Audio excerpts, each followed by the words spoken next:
Hey everyone, welcome back to the LS Academy. My name is Kanak and I'm back with another video on fertilization in mammals. So fertilization पे जाने से पहले हम लोगों को थोड़ा सा structure of egg and structure of sperm जो है उसके बारे में पता होना चाहिए। अगर मैं एग के स्ट्रक्चर की बात करूं तो कुछ इस तरीके से जो है मेमेलियन एग जो है वो दिखता है। सबसे आउटर लेयर जो होती है उसे हम लोग कहते हैं corona radiata. Corona radiata basically क्या होती है, यहाँ पर ये क्यूमुलस सेल्स बेसिकली होते हैं एंड ये cumulus cells around the egg present होते हैं एंड इसी लेयर को हम लोग कोरोना रेडिएटा कहेंगे। To the inner of this corona radiata there is a layer called zona pellucida. Zona pellucida के नीचे वाली जो लेयर होती है वो होती है प्लाज्मा मेम्ब्रेन एंड इसी प्लाज्मा मेम्ब्रेन के नीचे जो है हमारा ऑब्वियसली साइटोप्लाज्म, न्यूक्लियस, ये सब प्रेजेंट होता है। न्यूक्लियस जो होता है वो हैप्लॉइड कंडीशन में प्रेजेंट होता है। नेक्स्ट है स्ट्रक्चर ऑफ स्पर्म। सो अगर स्पर्म के स्ट्रक्चर की बात करें तो मेनली जो है वो डिवाइडेड है 3 पार्ट्स में, head, mid piece and tail. Head के सबसे अपर रीजन जो होता है वो होता है एक्ट्रोसोमल रीजन, उसके नीचे nucleus and then centriole. Mid piece में माइटोकॉन्ड्रिया का जो नंबर है वो काफ़ी हाई होता है एंड उसके बाद आता है टेल या फिर इसको फ्लैजिला भी कहते हैं। सो फ्लैजिला और टेल जो है मेनली स्पर्म को मूव करने में हेल्प करती है।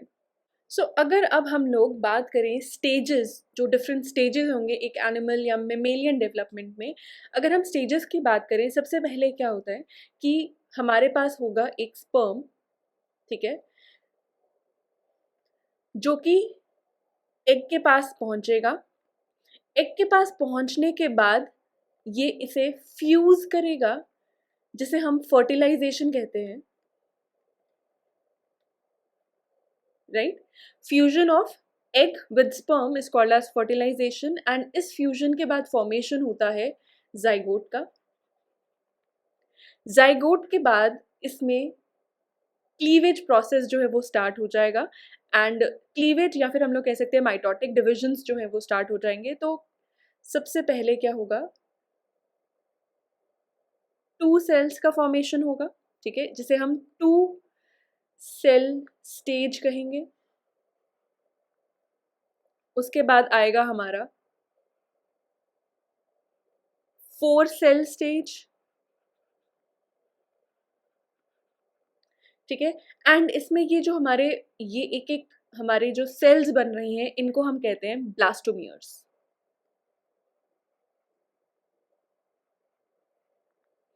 4 सेल स्टेज के बाद आता है हमारा 8 सेल स्टेज। 8 के बाद आएगा हमारा 16 सेल स्टेज।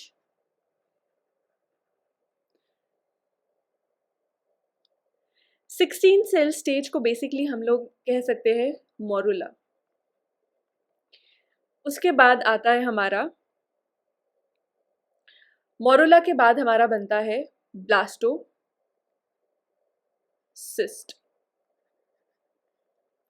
ब्लास्टोसिस्ट को अगर हम लोग इसका एक सेक्शन कट करें तो ब्लास्टोसिस्ट का जो इनर स्ट्रक्चर होता है वो कुछ इस तरीके से होता है।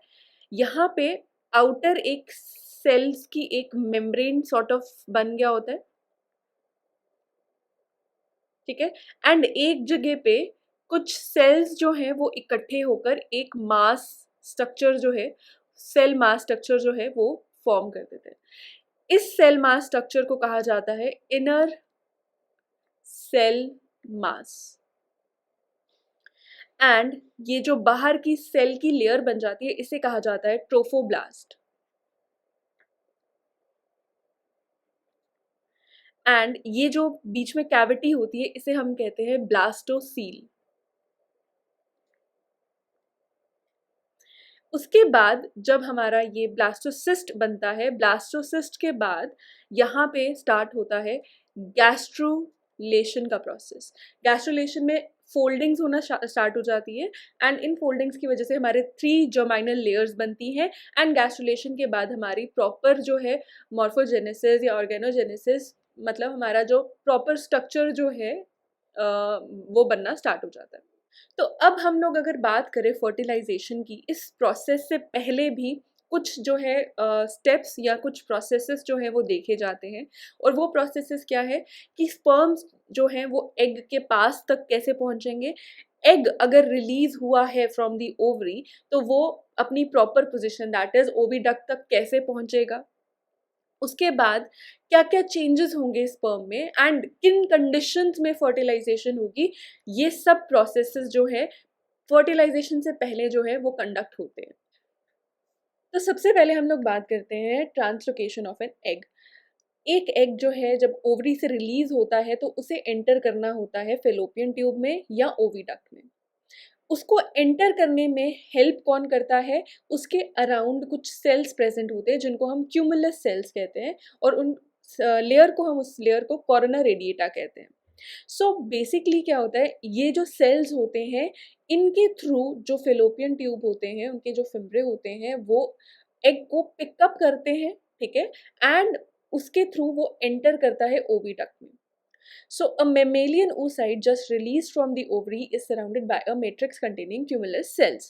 जब भी mammalian oocyte रिलीज होता है ओवरी से, उसके आसपास क्या होता है, cumulus cells. If this matrix is experimentally removed or significantly altered, the fimbriae at the upper end of the oviduct will not be able to pick up the oocyte cumulus complex, nor will the complex be able to enter the oviduct. Experimentally अगर इस layer of cumulus sales को remove कर दिया जाए या इसके साथ कुछ भी छेड़छाड़ की जाए तो फिम्ब्रे जो होता है at the end of the oviduct वो उस oocyte को पिकअप नहीं कर पाता है, जिसकी वजह से वो एग जो है वो फेलोपियन ट्यूब में एंटर नहीं कर पाता।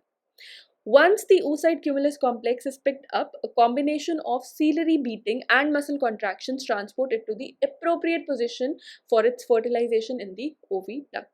So जैसे ही वो एंटर करेगा into the oviduct, ciliary beatings and जो फिलोपियन ट्यूब में कॉन्ट्रैक्शंस होती हैं उसकी वजह से उस oocyte को ट्रांसपोर्ट किया जाता है एट अ अप्रोप्रिएट पोजिशन जहाँ पे फर्टिलाइजेशन होगी इनटू द फिलोपियन ट्यूब।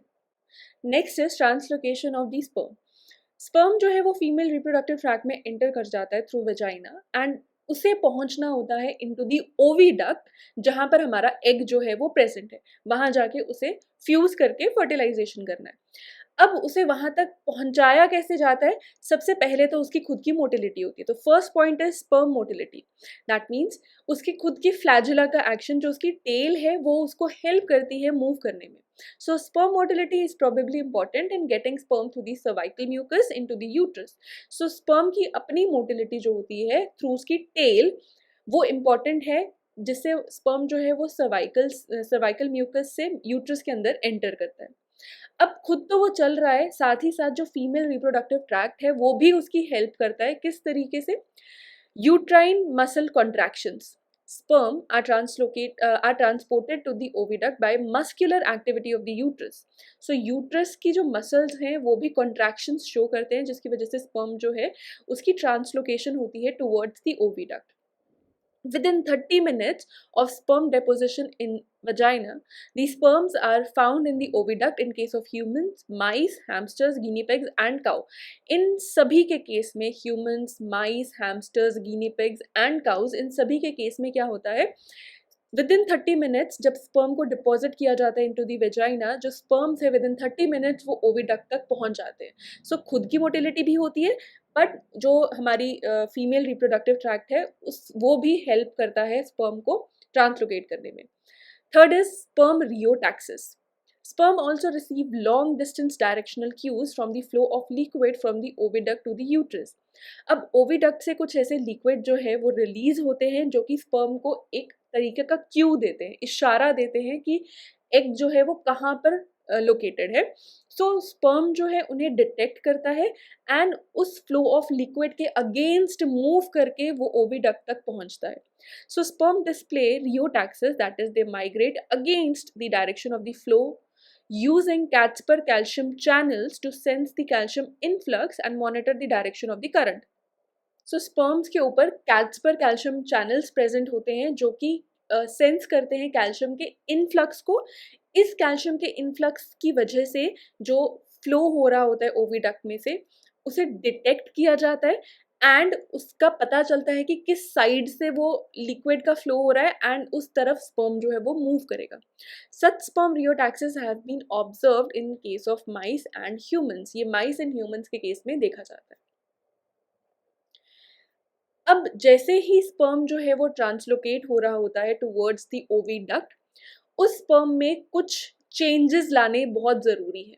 उन चेंजेस की वजह से जो है स्पर्म एग को फर्टिलाइज कर पाता है। सो उन चेंजेस को कहा जाता है कैपेसिटेशन। सो कैपेसिटेशन को हम लोग ये भी कह सकते हैं, it is the functional maturation of the sperm. So sperm जब उसकी ट्रांसलोकेशन हो रही होती है उसमें फंक्शनल मैच्योरेशन हुआ होता है, जिसकी वजह से वो क्या कर सकता है, एग को फ्यूज कर सकता है। इंपॉर्टेंस क्या है कैपेसिटेशन की, it recognises the cues that will guide them to the egg. अगर स्पर्म कैपेसिटेट नहीं होगा, जो भी क्यूज स्पर्म की तरफ भेजे जा रहे हैं वो उन्हें डिटेक्ट नहीं कर पाएगा एंड एग तक पहुंचना उसके लिए बहुत मुश्किल होगा। सो इम्पॉर्टेंस ऑफ कैपेसिटेशन में क्या आता है कि वो कैपेसिटेशन जो है वो हेल्प करता है स्पर्म को to recognise the cues that will guide them to the egg. Second है undergoing the acrosomal reaction. Non capacitated sperms cannot undergo acrosomal reaction. So capacitation is a very important step for undergoing acrosomal reaction for all these sperms. Next is fusing with the egg cell membrane. Sperm that are not capacitated are held up in the cumulus matrix and are unable to reach the egg. जैसे तैसे करके अगर sperm जो है वो पहुंच भी जाता है टुवर्ड्स एग, लेकिन जो cumulus matrix around the egg होता है वहां पर स्पर्म्स जो अनकैपेसिटेटेड या नॉन कैपेसिटेटेड स्पर्म्स जो हैं वो वहां पर फंस जाते हैं एंड वो एग को फ्यूज नहीं कर पाते हैं। सो कैपेसिटेशन एक बहुत ही ज़्यादा इम्पॉर्टेंट स्टेप है for the fertilisation to occur. So अगर कैपेसिटेशन की बात की जाए तो उसके प्रोसेस हम लोग पहले समझ लेते हैं कि कैपेसिटेशन का जो प्रोसेस है वो किस तरीके से होता है। अब ये है हमारे स्पर्म की सेल मेम्ब्रेन, ठीक है। एंड स्पर्म की सेल मेम्ब्रेन में कुछ कोलेस्ट्रॉल जो है वो प्रेजेंट होते हैं। सबसे पहले क्या होता है, इन कोलेस्ट्रॉल का इफ्लक्स होता है फ्रॉम दी सेल मेम्ब्रेन। ये जो कोलेस्ट्रॉल है इन्हें रिमूव करवाया जाता है, ठीक है, फ्रॉम दी स्पर्म का सेल मेम्ब्रेन। जैसे ही इन कोलेस्ट्रॉल को रिमूव किया जाता है there is an influx of bicarbonate ions and calcium ions. तो ऑब्वियसली हमारा जो हमने अभी तक पढ़ा है कैट्सपर, ठीक है, ये है हमारा CatSper, that is a calcium ion channel. So यहाँ से क्या होगा, कैल्शियम आयंस का इन्फ्लक्स होगा एंड ये है हमारा बाइकार्बोनेट आयन चैनल एंड यहाँ से हमारे बाइकार्बोनेट आयंस का इन्फ्लक्स होगा। इन दोनों चैनल्स की इन्फ्लक्स की वजह से क्या होगा, एक्टिवेशन होगा हमारे एडेनाइलेट काइनेज का जिसका नाम है SACY, ठीक है। SACY का एक्टिवेशन जैसे ही होगा इसकी वजह से there will be increase in the concentration of camp ions, that means ATP को कन्वर्ट किया जाएगा साइक्लिक AMP में। साइक्लिक AMP की इंक्रीज की वजह से ये क्या करेगा, कैंप आयंस जो हैं ये क्या करेंगे, ये प्रोटीन काइनेज A को एक्टिवेट करेंगे। अब प्रोटीन काइनेज A है, दैट मीन्स काइनेज जो है वो फॉस्फोराइलेशन कॉज करेगा of the tyrosine kinases. Again tyrosine kinases है वो फॉस्फोराइलेशन कॉज करेगा हमारे स्पर्म के प्रोटीन्स की, कुछ स्पर्म के प्रोटीन्स की फॉस्फोराइलेशन होगी एंड इनकी फॉस्फोराइलेशन की वजह से स्पर्म अंडरगोज कैपेसिटेशन। अब यहाँ पे एक चीज़ और देखने वाली है कि इन कैल्शियम आयंस के इंक्रीज की वजह से हाइपर एक्टिवेशन भी होती है स्पर्म की, जो कि एक इफेक्ट है हमारे स्पर्म कैपेसिटेशन का, वो अभी हम लोग नेक्स्ट पढ़ेंगे। सो hyper activation is also a result of increase in the calcium ions, ठीक है। तो स्पर्म का जो कैपेसिटेशन है ये उसका प्रोसेस है। यहाँ पर क्या हो रहा है, सबसे पहले होगा कोलेस्ट्रॉल का रिमूवल, ठीक है, कोलेस्ट्रॉल का रिमूवल होगा from the sperm cell membrane जिसकी वजह से इन्फ्लक्स होगा, influx of bicarbonate and calcium ions. इसकी वजह से CACY which is adenylate kinase, इसका एक्टिवेशन होगा। एडेनाइलेट काइनेज जो है वो ATP को कन्वर्ट करेगा साइक्लिक AMP में। Camp molecules protein kinase A का एक्टिवेशन करेंगे।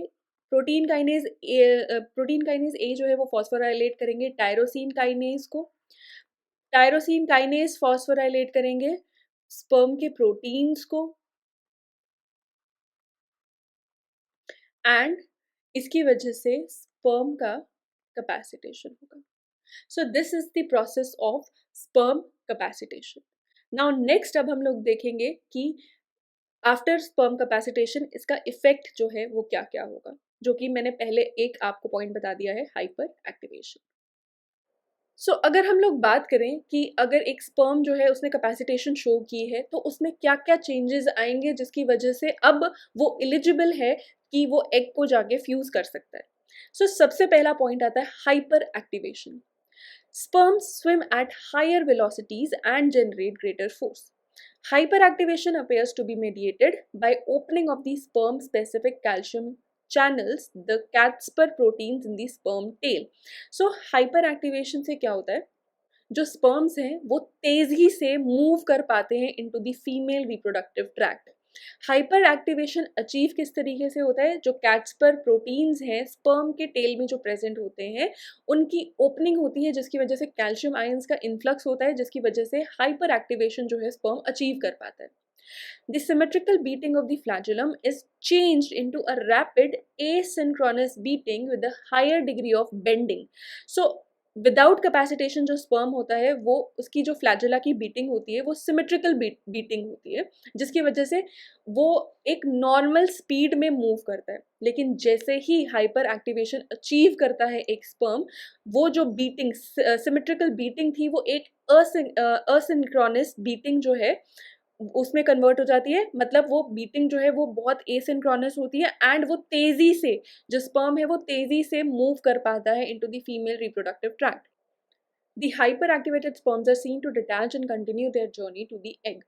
अब sperms जो हैं वो they tend to attach या फिर वो उलझ जाते हैं with the epithelial cells of the female reproductive part. So उनसे detachment जो है वो वही sperm कर पाएंगे जो capacitated sperm होंगे, क्योंकि वो इतनी तेजी से बीटिंग करेंगे अपने फ्लैजुला की, जिसकी वजह से वो क्या करते हैं, वो इजीली डिटैच हो जाते हैं from the epithelial cells of the female reproductive tract. Once a sperm has reached the oocyte cumulus complex, hyperactivation, along with the hyaluronidase enzyme on the outside of the sperm cell membrane, enables the sperm to digest a path through the extracellular matrix of the cumulus cells. So जैसे ही एक sperm जो है वो egg के पास पहुंचता है तो only hyper activated sperm जो है वो अपना पाथ बना पाएगा through the extra cellular matrix of the cumulus cell and fertilise कर पाएगा उस एग को। Second is thermal and chemical gradients, जिसको हम थर्मोटैक्सिस एंड कीमोटैक्सिस भी कह सकते हैं। So there is a thermal gradient of 2 degrees Celsius between the isthmus of the oviduct and warmer ampulla, and the variation can only be sensed by the capacitated sperm. अगर मैं structure of oviduct की बात करूं तो सबसे पहले जो fimbriae से थोड़ा सा ऊपर वाला पार्ट होता है उसे हम एम्पुला रीजन कहते हैं। एम्पुला के बाद आता है इस्थमस रीजन।